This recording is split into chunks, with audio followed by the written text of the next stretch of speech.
Hi friends, इस lecture के अंदर हम पढ़ेंगे deposition landform bye the river. इस बात को बहुत ध्यान दें आप कि मैं यहाँ पे बात कर रहा हूँ बाय द रिवर। इससे पहले वाला जो मेरा वीडियो था उसके अंदर मैंने बताया है कि कौन से इरोजनल लैंडफॉर्म बने हैं बाय द रिवर। अब ऑलरेडी हम एक बार उसको रिकैप करा देता हूं मैं। अब ये बात आपको दिमाग में रखनी पड़ेगी कि जो इरोजनल लैंडफॉर्म आपको मैंने बताया था वो मैंने पहले सबसे पहले आपको मैंने रिवर का कोर्स बताया था कि रिवर का कोर्स कैसे सबसे पहले upper course, middle course, lower course होता है। तो जो जितने भी इरोजनल एक्टिविटी होती है सारी की सारी अपर कोर्स में होती हैं, क्योंकि वहां पे स्लोप स्टीप रहती है और बहुत इजीली फ्लो हो जाता है और जितने भी मटेरियल सैंड सिल्ट वो सब कैरी करके रिवर अपने साथ लेके आती है। ठीक है, तो इरोजन हमें वहां पे इरोजन लैंडफॉर्म देखने को मिलते हैं। कौन कौन से थे एक छोटा सा रिकैप कर लेते हैं। पहले हमने वैली फॉर्मेशन। अब आपसे पूछा जाए कि वैली कहां बनेगी, तो यार खुद सोच के देखो, वैली अपर कोर्स में बनेगी ना, पहाड़ों में बनेगी ना। ठीक है, यहां पे थोड़ी बनेगी, अपने प्लेन्स में थोड़ी बनेगी, लोअर कोर्स में मिडिल कोर्स में थोड़ी बनेगी। वहां पे तो रिवर काफी डेंस हो जाती है, वहां पे तो लैटरल इरोजन होता है उसका।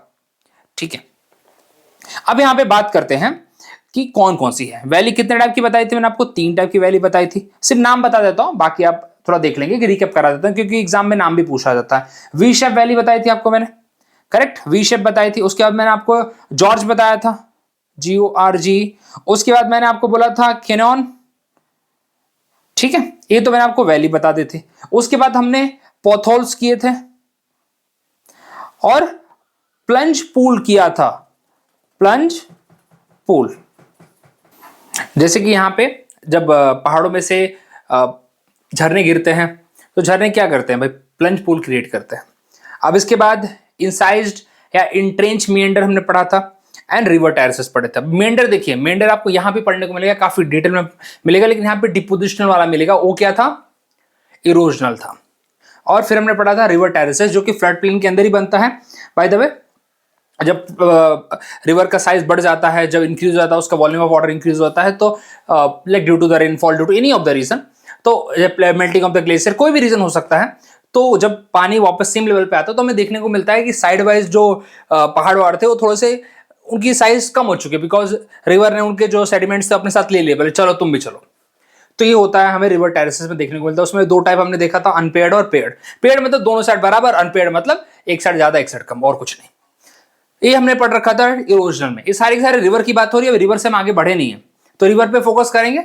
और अब आगे बढ़ते हैं, आज हम बढ़ेंगे भाई डिपोजिशनल लैंडफॉर्म। डिपोजिशन मतलब, अब देखिए क्या बोला था मैंने, जो इरोजनल होगा वो अपर कोर्स में होगा, डिपोजिशन कहां होगा? मिडिल और लोअर कोर्स में होगा। सिंपल सी बात है, क्योंकि सैंड अब कैरी करके आ रही है ना, तो कब कब कहां कहां डिपॉजिट करेंगे उसी के ऊपर तो चर्चा करेंगे हम यहां पे।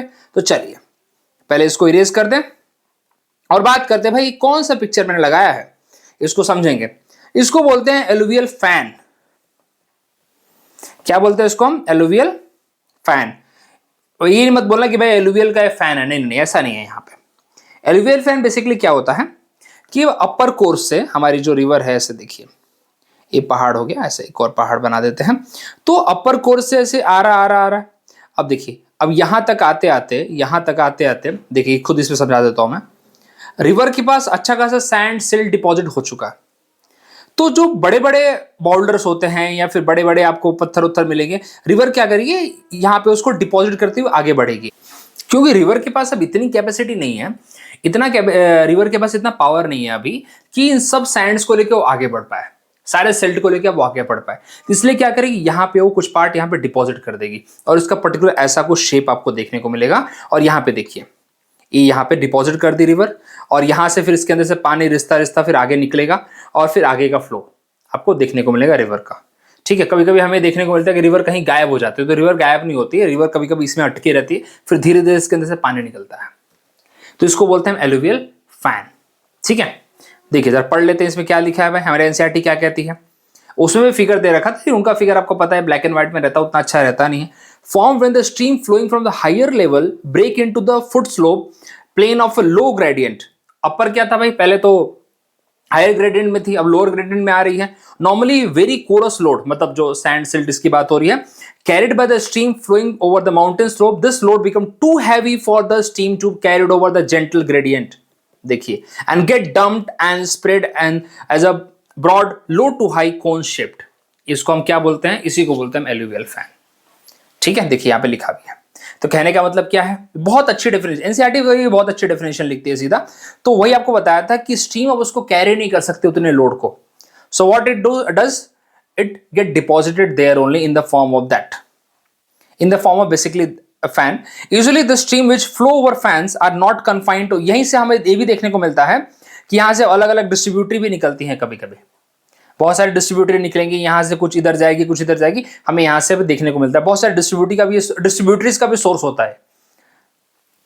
चलिए क्या दिखा है यहाँ पे, देखिए, not confined to their original channel for long and shift their position across the fan, forming many channel called distributaries.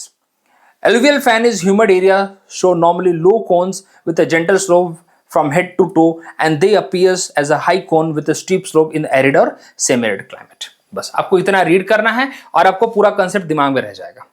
अब आपको इतना समझ में आ चुका है कि भाई देखिए, अभी आपको लाइन बाय लाइन रटनी नहीं है, अंडरस्टैंडिंग कितना क्लियर हो गया, दो चीज दिमाग में पढ़ा आपने, एलुवियल फैन पढ़ा, दूसरा आपने डिस्ट्रीब्यूटरीज पढ़ा, और एक थोड़ा सा एक जनरल इन्फॉर्मेशन पढ़ ली कि भाई एलुवियल फैन कौन से एरिया में भाई एक हाई रहेगा, कौन से एरिया में लो रहेगा, लो कौन से एरिया में रहेंगे जहां पे ह्यूमिड रीजन है, और जहां पे हाई कौन्स हमें देखने को मिलता है जहां पे एरिड और सेमी एरिड क्लाइमेट होता है। बस इतनी सी बात है और कुछ नहीं है यहाँ पे, और ये बहुत अंडरस्टैंडिंग बेस्ड है। ये मैं क्यों उतना इससे स्ट्रेस नहीं दिया मैंने, क्योंकि देखो ह्यूमिड एरिया में इसका स्लोप इसलिए या फिर जो कोन रहेंगे वो छोटे रहेंगे या जेंटल स्लोप इसलिए होगा क्योंकि देखिए वहां पे ह्यूमिड एरिया में बार बार बारिश हो रही है, फैंस को भी तो मतलब जो एलुवियल फैन भी बना है, जो यहाँ पे मिट्टी डिपॉजिट हुई है, ये भी तो डिग्रेड करेगी ना, ये भी तो यहाँ पे भी तो इरोजन होगा, तो इसलिए इसका स्लोप जेंटल होगा। लेकिन जब मैं एरिड एरिया की बात करता हूं वहां पे जो जहां पे बारिश कम होती है वहां पे आपको थोड़ा स्टीप कोन मिलेंगे, सिंपल सी बात है। तो दो चीज हमें यहाँ पे देखने को मिलती है, एलुवियल फैन और डिस्ट्रीब्यूटरीज वहां से निकल के आती है, दैट्स ऑल। अब पूछूं आपको एलुवियल फैन क्या है, it is a depositional landform, किसके द्वारा, बाय द रिवर, कहां पे, when it come from the higher coast to the lower to the gentle slope, simple सी बात है, इतनी सी बात है। चलिए आगे बढ़ते हैं, अगला है हमारा डेल्टा। डेल्टा का जरा फोटो देख लो, डेल्टा के बारे में तुम सब जानते हुए देखो, ये रिवर, ये माउथ है भाई हमारा। अब किसी को लगता है माउथ मतलब जहां से रिवर शुरू हो रही है, नहीं, वो तो ओरिजिन होता है। माउथ क्या होता है, जहां पे समुद्र को मिल रही है, तो बहुत सारे डिपॉजिट्स को कैरी करके ले जा रही होती है, बिकॉज लॉन्ग कोर्स रहा है रिवर का, बहुत सारे डिपॉजिट्स उसे मिलते हैं, कैरी करती है, तो एंड तक आते आते, माउथ तक आते आते क्या करती है, उसको वो लीव कर देती है या फिर ऐसे स्कैटर्ड हो जाता है वो, उसको हम क्या कहते हैं, डेल्टा कहते हैं। और यहाँ पे देखिए चैनल बढ़ जाते हैं रिवर के, बहुत सारे मल्टीपल चैनल हो जाते हैं यहाँ पे रिवर्स के। अब जरा इसको पढ़ लेते हैं यहाँ पे, देखिए, क्योंकि एनसीईआरटी की लैंग्वेज पढ़ना बहुत जरूरी है। Delta are like alluvial fan but develop at a different location, कहां पे, at mouth, correct. The load carried by the river is dumped and spread into the sea. If this load is not carried away by far into the sea or distributed along the coast, it spread and accumulated as a low cone. ये थोड़ा सा बीच में gap इसलिए है क्योंकि अलग अलग page पे था तो उसको करने में थोड़ा परेशानी हो रही थी मुझे, तो इसलिए यहाँ पे कंटिन्यूएशन वैसे यहाँ से इसका।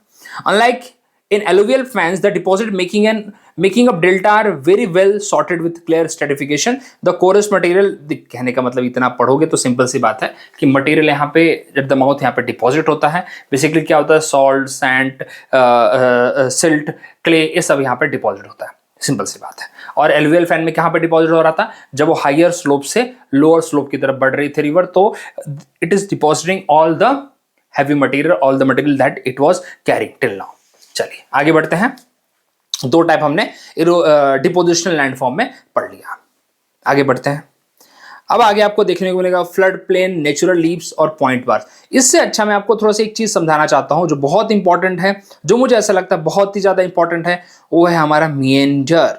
ये देखिए मिएंडर के पूरा आपको डायग्राम, ये मिएंडर के ऊपर दुनिया भर के क्वेश्चन आते हैं, आपका एनसीईआरटी का डायग्राम है, बाय द वे बता दूं आपको। अब मिएंडर पहले समझा देता हूं, मिएंडर कैसा होता है, खाली पेज मिल जाए और उसके बाद आपको सारी चीज समझ में आ जाएगी मिएंडर के साथ ही। इससे पहले जो आपने पढ़ा था, जो हमारा इरोजनल लैंडफॉर्म था, उसके अंदर आपने पढ़ा था इंसाइज और इंट्रेंच मिएंडर। वो कौन सा मिएंडर था, वो एक इरोजनल था, ये कौन सा है, ये डिपोजिशनल है।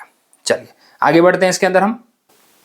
अब मुझे बताओ, रिवर ऐसे सीधे सीधे ऐसे चल रही है, क्या रिवर ऐसे सीधे सीधे चलेगी क्या, मान के चलता हूं ऐसे सीधे सीधे चलेगी क्या, पॉसिबल ही नहीं है। रिवर क्या करेगी, अपना ट्विस्ट एंड टर्न उसके अंदर होते रहेंगे। अब बोलोगे ट्विस्ट एंड टर्न क्यों होते हैं, देखिए पहली बात है कि वाटर का फ्लो डिपेंड करता है, वाटर का फ्लो कितना है, वाटर अगर ज्यादा है, सॉल्ट एंड सिल्ट ज्यादा कैरी कर रहे तो ऑफकोर्स मेंढर होगी वो। सेकेंड चीज, अगर मतलब उसका लेटरल इन्वर्जन भी होता है, मतलब ऐसे हॉरिजॉन्टल एक्सपैंड भी होती रहती है, इधर इधर ऐसे एक्सपैंड भी होती रहती है रिवर, तो वो भी हमें देखने को मिलता है। डिपेंड करता है कि वॉल्यूम कितना है वाटर के अंदर। सबसे ज्यादा भाई मेंढर में ब्रह्मपुत्रा भी काफी ज्यादा करती है। उसके बाद डिपेंड करता है कि उसको स्लोप कैसा मिल रहा है। हमें ये डिपेंड करता है कि उसके जो बैंक्स है, रिवर बैंक्स, वो कैसे हैं। वो ऐसा तो नहीं कि उसके अंदर मिट्टी बहुत ही लूज है तो धस जाएगी, तो उसका अगेन फ्लड प्लेन बढ़ता रहेगा। तो इस बहुत सारे फैक्टर्स, साथ में कोरियोलिस फोर्स यहाँ पे है, वो मैटर यहाँ पे करता है। तो कहने का मतलब है बहुत सारे रीजंस हैं इसको मूव कराने के लिए। अब कोई भी चीज भाई रिवर है सीधे तो चल नहीं सकती है। अब चलिए अब जरा इसको समझते हैं कैसे, ये देखते हैं यहाँ पे। अब देखिए रिवर आई है, एक पर्टिकुलर पॉइंट को ऐसे हिट कर रही है। ऑफ कोर्स अभी वो ये है मूव करेगी, समझाता हूं, टेंशन मत लीजिए। इसको हिट कर रही है, फिर यहां से जाएगी, ऐसे इसको हिट करेगी, फिर ऐसे इसको हिट करेगी, अगेन फिर इसको ऐसे हिट करेगी। ये तो समझ में आ रहा है ना, ये इसका ऐसी जिगजैग पाथ बन रहा है, ये तो आपको समझ में आ रहा होगा रिवर का। अब ये सोचिए कि इसको कंटिन्यूअस अगर यहां पे हिट करती रही, इसको कंटिन्यूअस यहाँ पे अगर हिट करेगी, यहां पे इसको कंटिन्यूअस हिट करेगी, तो क्या यहां से जो मटेरियल है वो इरोड नहीं होगा? बिल्कुल इरोड होगा। देखते हैं, बताता हूं मैं। ये थोड़ा ज्यादा बड़ा हो गया, तो समझाना भी है मेरे को। देखिए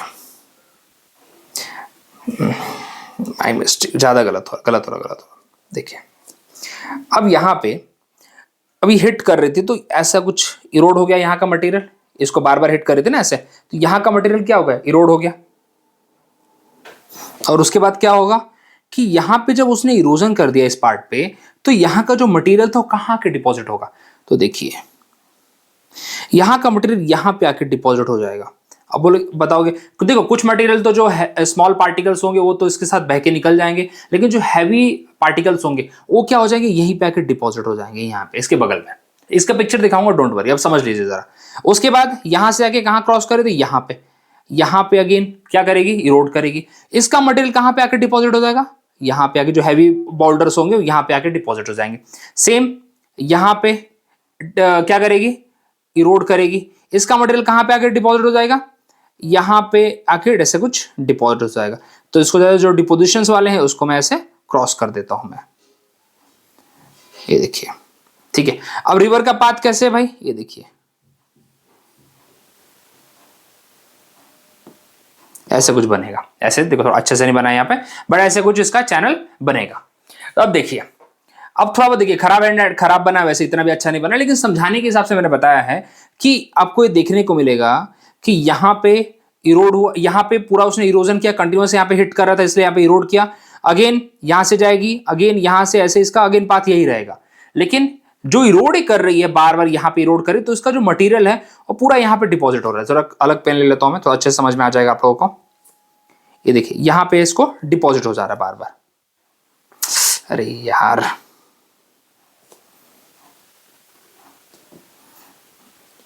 यहाँ पे, और इसका चैनल कैसे ऐसे बढ़ रहा है। तो इस तरह हमें देखने को मिलता है मेंढरिंग।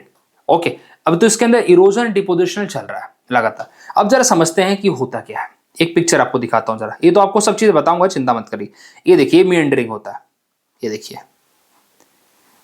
अभी देखिए ये जो सामने आप देख रहे हैं ना यहाँ पे, ये क्या है? इसी का डिपॉजिट मटेरियल है, करेक्ट, इसी का डिपॉजिट मटेरियल यहाँ पे है। ओके, अभी जो यहाँ पे देखिए, यहाँ पे ज्यादा अच्छे से समझा पाऊंगा मैं। इसको जो यहाँ पे इसने कट किया होगा तो इसका मटेरियल यहीं पे आके डिपॉजिट होगा ना, और कहाँ जाएगा? और कुछ मटेरियल को अपने साथ आगे कैरी करेगी वो, तो यही फ्लो उसका रहेगा। चलिए आगे देखते हैं, और थोड़ा और भी चीजें मिल जाएंगी, चिंता मत करिए। देखिए अब इस डायग्राम में देखिए, ये देखिए रिवर का एक प्रॉपर चैनल है, ये रिवर का चैनल है, ठीक है। यहां से इसने मिट्टी को इरोड किया, यहां से इसने मिट्टी को इरोड किया। जब इरोड कर रही है तो यहाँ पे थोड़ा सा पुश तो पीछे करेगी डेफिनेटली, और बाकी की जो मिट्टी है वो कुछ अपने साथ कैरी कर लेगी, कोई प्रॉब्लम नहीं है। और यहाँ पे कुछ मिट्टी का जो ढेर है वो यहाँ पे इकट्ठा हो जाएगा, ये देखिए ये वाला रीजन है।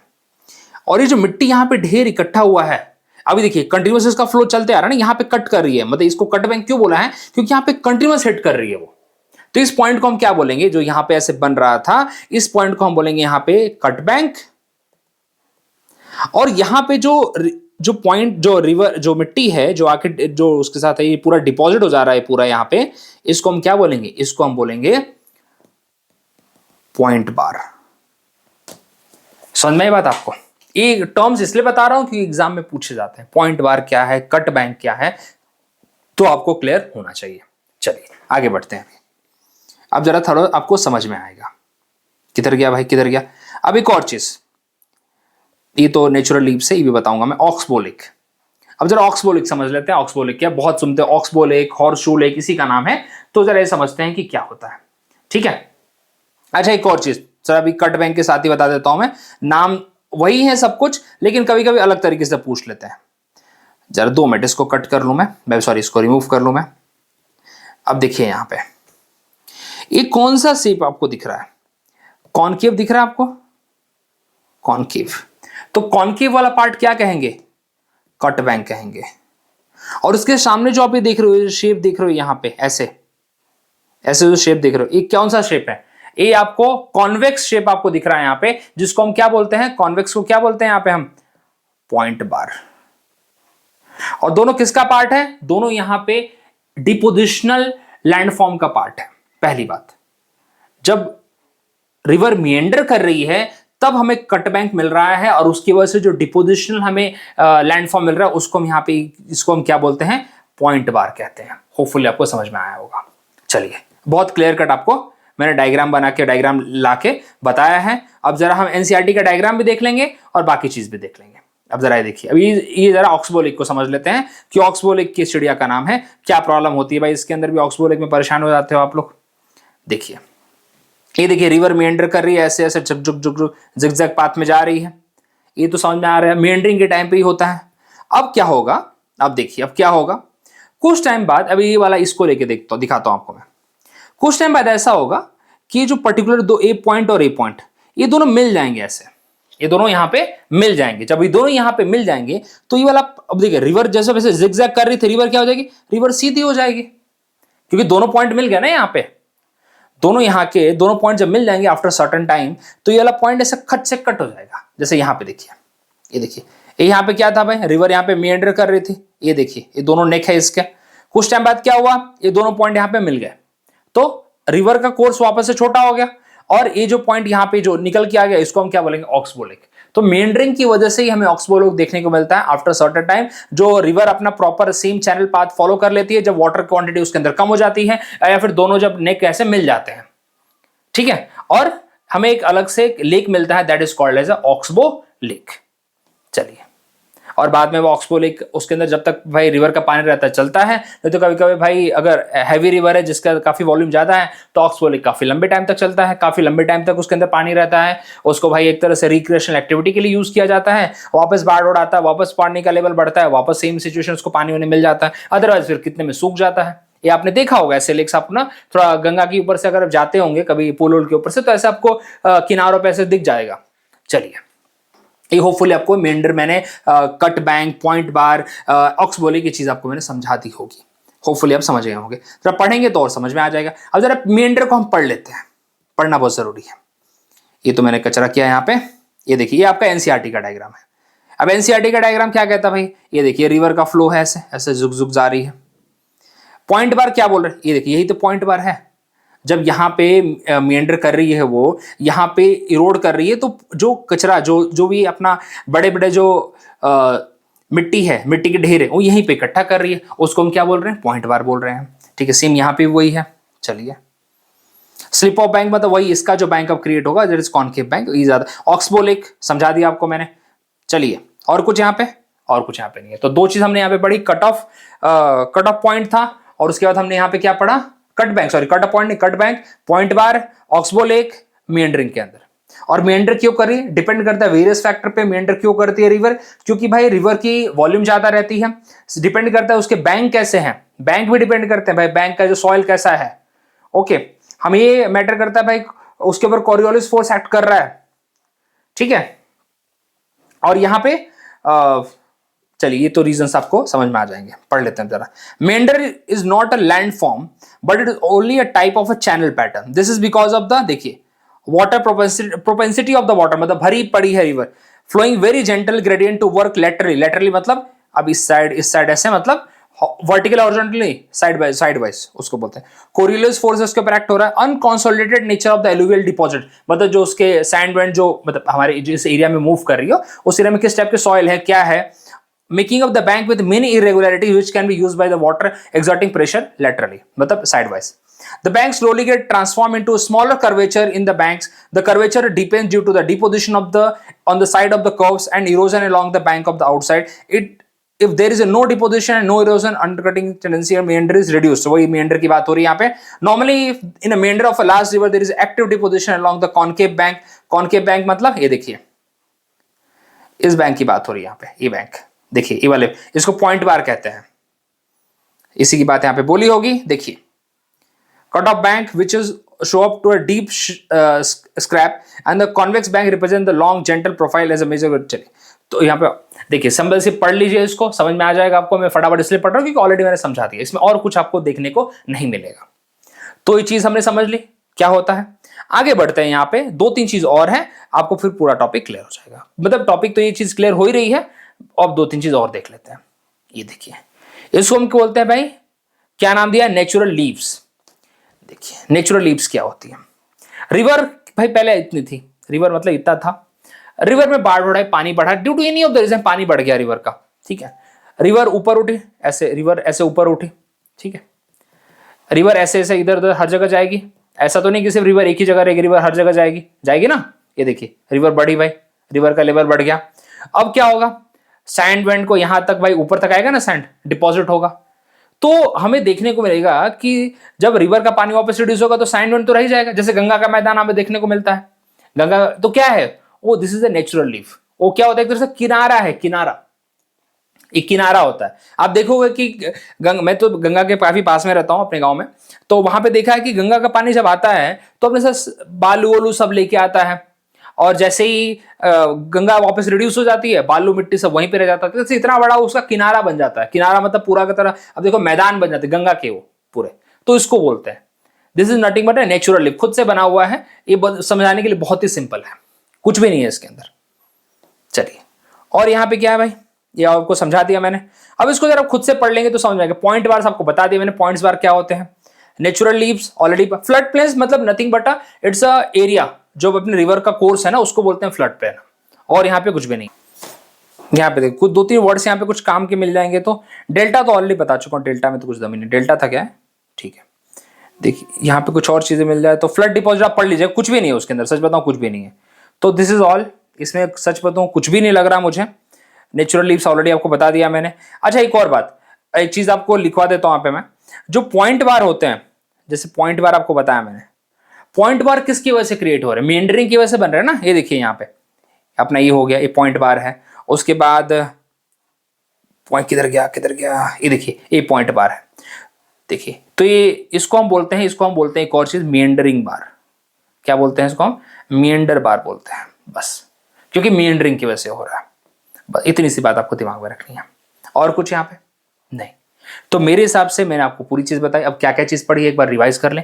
पहला हमने पढ़ा एलुवियल फैन, उसके बाद हमने पढ़ा डेल्टा। एलुवियल फैन और डेल्टा आप समझ लीजिए दोनों एक तरह से एक ही चीज है, सैंड डिपॉजिट कर रही है वो रिवर, लेकिन अलग अलग लोकेशन पे कर रही है।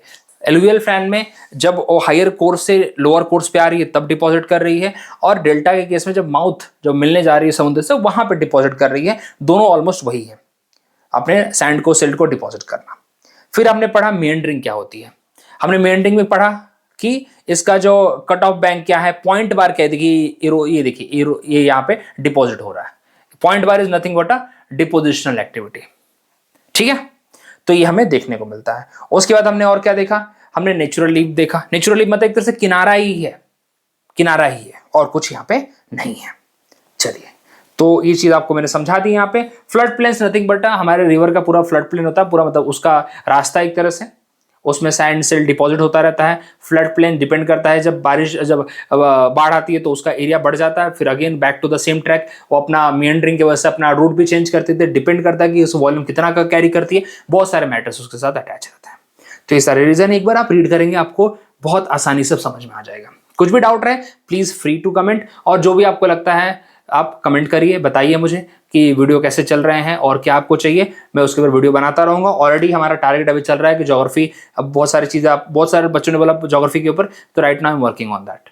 तो वेजिटेशन जो भी है आपका सब कवर हो जाएगा, बस थोड़ा चिंता मत करिए, करा दूंगा मैं। थैंक यू वेरी मच, मिलता है अगले वीडियो में।